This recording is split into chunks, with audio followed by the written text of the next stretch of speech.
नमस्कार मंडळी. व्यवसाय म्हणलं की अनेक चढ उतार आले, अनेक अडीअडचणी आल्या, पण याच अस्थिर व्यवसायाला स्थिर करण्यासाठी MEA नेहमीच मदत करत असते.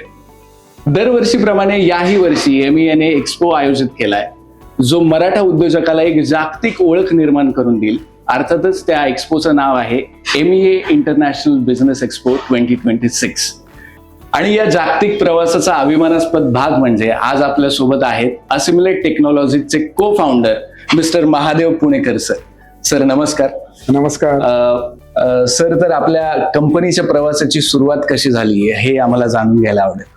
असिम्युलेट टेक्नॉलॉजीज आम्ही पुण्यामधून 2018 साली स्टार्ट केली. त्याला पार्शली असं होतं की 2018ला जरी रजिस्टर केली असेल तरी पण आम्ही 2017 पासून ऍक्च्युअली काम करत आहोत मार्केटमध्ये. आणि जसं की कंपनी सुरुवात केल्यानंतर तुम्हाला प्रोजेक्ट पाहिजे असतो. आम्हाला एक पहिला क्लायंट चांगला भेटला, बट बाकीचे जे क्लायंट होते पुढच्या 2 ते 3 वर्षामध्ये सस्टेन करण्यासाठी आम्ही छोटे छोटे पण क्लायंट घेतले. नंतर मग जो काळ आला करोनाचा, त्याच्यामध्ये आम्ही जे पण छोटं काम मिळालं, करोनाच्या काळामध्ये काय काय एंटरप्राइज अकाउंट आम्ही ऑनबोर्ड केले, तिथून ऍक्च्युअल सुरुवात झाली करोनाच्या काळानंतर. तर अशी सुरुवात आम्ही पुण्यामधून केली. आता आम्ही जवळजवळ 3 देशामध्ये काम करतो. एक UAE मध्ये, दुबई, शारजा, नंतर USA मध्ये आपलं एक ऑफिस आहे. नंतर बाकीचे क्लायंट हाँगकाँग, UK ह्या साईडला आहेत. तर सर, तुम्ही म्हणले की सस्टेन करणं खूप इम्पॉर्टंट आहे या इंडस्ट्रीमध्ये. सो सुरुवातीला तुम्हाला एक मोठा क्लायंट भेटला आणि नंतर छोटे छोटे क्लायंट्स भेटत गेले. पण या कोविडच्या काळात किंवा त्याच्यानंतरच्या काळात तुम्ही कसे ग्रो झाला, तुम्ही कसं सस्टेन केलं आणि सस्टेनच्या पलीकडची स्टेप कशी तुम्ही गाठली हे आम्हाला ऐकून घ्यायला आवडेल.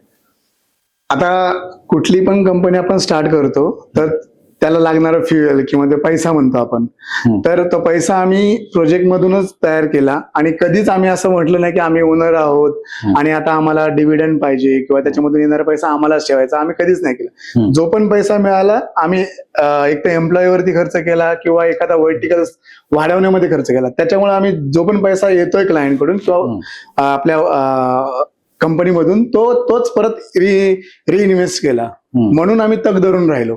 ओके. सो एखादा टर्निंग पॉइंट की ज्यामुळे आपली कंपनी ग्रो झाली आणि त्याच्यात चांगले पॉझिटिव्ह बदल झाले कंपनीमध्ये, असं एखादा सांगू शकता?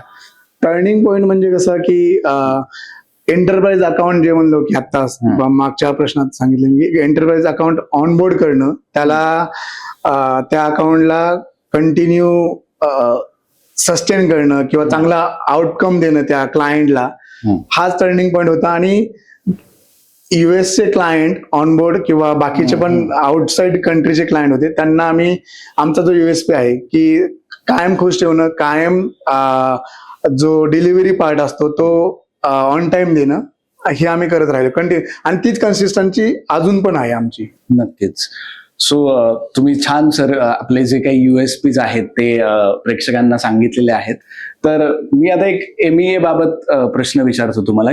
तर MEA इंटरनॅशनल बिझनेस एक्स्पो मध्ये तुम्ही पार्टिसिपेट करण्याचा, स्टॉल बुक करण्याचा निर्णय कसा घेतला? मला पहिल्यांदा तर MEA बद्दल थोडी माहिती होती. नंतर मला माझे मित्र त्यांनी मला सांगितलं की मोठा इव्हेंट होतोय आणि इंटरनॅशनल बोललं की तुम्हाला इंटरनॅशनल लेवलला तुमचा नेटवर्क वाढवणे, तुमचा ब्रँड अवेअरनेस करणे, हे तुम्हाला ऑपॉर्च्युनिटी मिळते, रिकॉग्निशन मिळतं. म्हणून मग ठरवलं की नाही, आपल्याला स्टॉल बुक केला पाहिजे आणि पार्टिसिपेट केलं पाहिजे आपण. बरोबर. या MEA इंटरनॅशनल बिझनेस एक्स्पो बद्दल तुम्हाला काय इम्प्रेसिव्ह गोष्ट वाटली सर?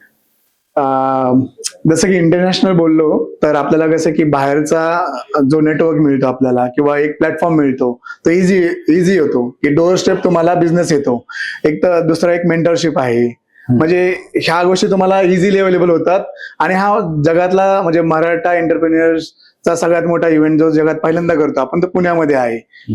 जिथून आम्ही स्टार्ट केला, तो आम्हाला वाटतं की पुण्यामधून स्टार्ट केला तर पुण्यामध्ये आपल्याला पार्टिसिपेट केलं पाहिजे, जेणेकरून आपल्या सगळ्या फॅसिलिटीज म्हणा किंवा मेंटरशिप आणि ज्या गोष्टी आहेत त्या आपल्या इझिली अवेलेबल होतात. Sir, MEA international business expo through तुम्ही आपल्या नवीन उद्योजकांना काय आवाहन कराल? MEAच्या विश्वासावरती मी MEA इंटरनॅशनल बिझनेस एक्सपो 2026, त्याच्यामध्ये मी स्वतःहून सहभाग घेतला आहे. आमचा स्टॉल नंबर B107 आहे. नक्की व्हिजिट करा. आणि मी बाकीच्या उद्योजकांना पण आवाहन करत आहे की तुमचा बिझनेस जर तुम्हाला जागतिक लेवलला घेऊन जायचा असेल तर नक्की व्हिजिट करा. थँक्यू.